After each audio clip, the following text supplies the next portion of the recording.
नमस्कार दोस्तों, आपका स्वागत है। हमारी ये जो श्रृंखला है दोस्तों, इसमें हम ऐसे कुछ बातें करने वाले हैं, कुछ ऐसे केसेस के कि इस दुनिया से जाने के बाद भी कुछ लोगों ने, उनके आत्मा ने कहीं ना कहीं उनके करीबी लोगों को या फिर उनके पहचान के लोगों को फ़ोन करके कुछ बातें कही।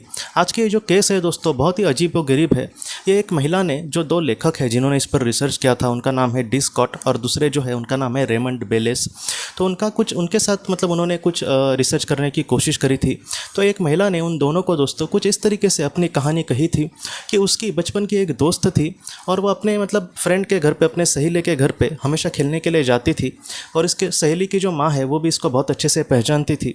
बाद में क्या हुआ दोस्तों, वो जो छोटी बच्ची थी, इसकी जो सहेली थी, उसकी अचानक उसको कुछ बीमारी हो गई और कुछ दिनों में ही वो इस दुनिया से चली गई।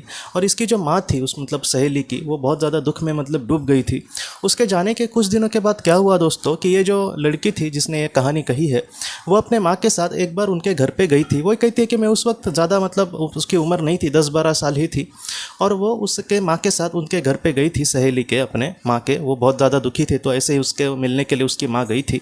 उस वक्त क्या हुआ दोस्तों कि उसकी जो माँ थी, वो दोनों, इन दोनों की माताएं जो थे, वो एक दूसरे से बात कर रही है और वो ऐसे ही नीचे बैठी थी, वो लड़की जिसने ये कहानी कही है। तब वो ये कहती है कि उस वक्त एक फ़ोन बजा दोस्तों, और इसने जाकर डायरेक्टली फ़ोन उठाया। कभी कभी जो बच्चे होते हैं वो इसी तरीके से वो बोलते नहीं कि आंटी आपका फ़ोन आया है वगैरह।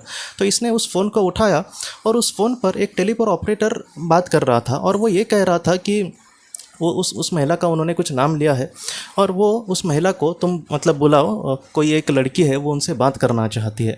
तब इसने डायरेक्टली आंटी को वो बुलाया, अपने सहेली की माँ को, कि आपसे कोई बात करना चाहता है। तब सहेली की माँ वहाँ पर आई। तब उससे भी पहले ऑपरेटर ने बात की दोस्तों कि तुम्हारे साथ कोई बात करना चाहता है। तो उसने बोला हाँ ठीक है, आप फ़ोन भेजो। और उसके बाद दोस्तों डायरेक्टली उसकी जो बेटी थी, जो इस दुनिया में आज नहीं थी, उसको वहाँ पर आवाज़ सुनाई दिया उस फ़ोन पर। और उसने ये कहा कि माँ तुम मेरे लिए चिंता मत करना, मैं यहाँ पर अपने आगे के सफ़र के लिए बढ़ रही हूँ। बस उसने इतना ही कहा दोस्तों, और उसके बाद वो फ़ोन अपना आप कट हो गया। और ये लड़की कहती है कि ये जो केस है दोस्तों, उस महिला ने कही नहीं है, उस लड़की ने कही है। वो ये कहते कि उसका जो आवाज़ था पूरी तरीके से एकदम बदल गया और वो नीचे ही गिर पड़ी। उसको सच्ची नहीं लग रहा था कि आखिर ये सारी चीज़ें क्या हो रही है। बाद में इन्होंने भी बहुत ज़्यादा ढूंढने की कोशिश करी कि आखिर वो फ़ोन कहाँ से आया था, उस पर फ़ोन किया वगैरह, लेकिन फिर भी उससे कुछ भी उनको रास्ता मिला नहीं। कहीं ना कहीं उसका एक रिकॉर्ड ही नहीं मिल रहा था। बाद में दोस्तों ये जो फ़ोन कॉल था उसमें थोड़ी सी एक अजीब बात ये थी कि वो टेलीफोन ऑपरेटर से आ गया था। इसलिए टेलीफोन ऑपरेटर को भी पूछा गया कि वहाँ पर कंपनी में फ़ोन करके कि आपके यहाँ से एक फ़ोन आया था। तो टेलीफोन ऑपरेटर कह रहा है कि हमारे ऑपरेटर ने, किसी ने भी आपको फ़ोन किया नहीं है।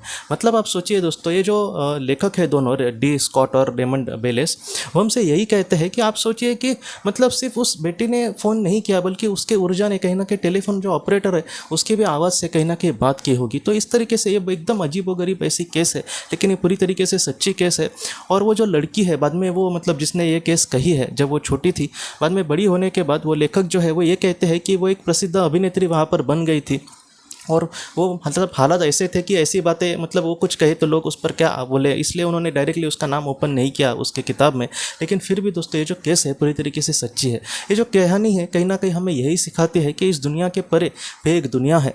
ये जो बातें हैं वो मैं आपको सच बोलूँ तो हमारे दिमाग से भी परे ऐसी बहुत सारी बातें होंगी उस दुनिया की, उसको समझना हम इंसानों के लिए बहुत ज़्यादा मुश्किल होगा। लेकिन जितना हो सके, जितना हमें केसेस मिल रहे हैं, जितनी कहानियाँ सच्ची मिल रही है, उससे हम बहुत कुछ सीखें और लाइफ में आगे बढ़े। और ऐसा कभी भी ना समझे कि हमारे जो अपने हमेशा इसके लिए हमसे दूर गए हैं। इसलिए ये सारी चीज़ें मैं आपके सामने लाता रहता हूँ दोस्तों। तो दोस्तों हम अपने अगले वीडियो में मिलते हैं। आप अपने परिवार का ख्याल रखना। आपका बहुत बहुत धन्यवाद। जिंदगी की रोशनी ये एक कंसल्टेंसी है जो ऐसे लोगों को मदद करने की कोशिश करती है जिन्होंने किसी अपने को खोया है, या फिर जो लोग अपने जीवन में बहुत ही ज़्यादा दुखी है। जो लोग इस संस्था के साथ जुड़ते हैं उन्हें पास्ट लाइफ रिग्रेशन की ऑडियोज़ भेजी जाएगी, जिससे घर बैठे वह पास्ट लाइफ रिग्रेशन का अभ्यास कर सकते हैं। और उन्हें 5 मेडिटेशन ध्यान की भी ऑडियोज़ भेजी जाएगी। और इसके साथ साथ उन्हें PDF किताबें भेजी जाएंगी जो हिंदी और अंग्रेज़ी में है, जो मोबाइल पर या फिर लैपटॉप पर आप उसे पढ़ सकते हैं। और 10 ऑडियो बुक्स भी आपको भेजी जाएंगी। तो दोस्तों अगर आप इस संस्था के साथ जुड़ना चाहते हैं तो कृपया इस नंबर पे व्हाट्सएप मैसेज करें।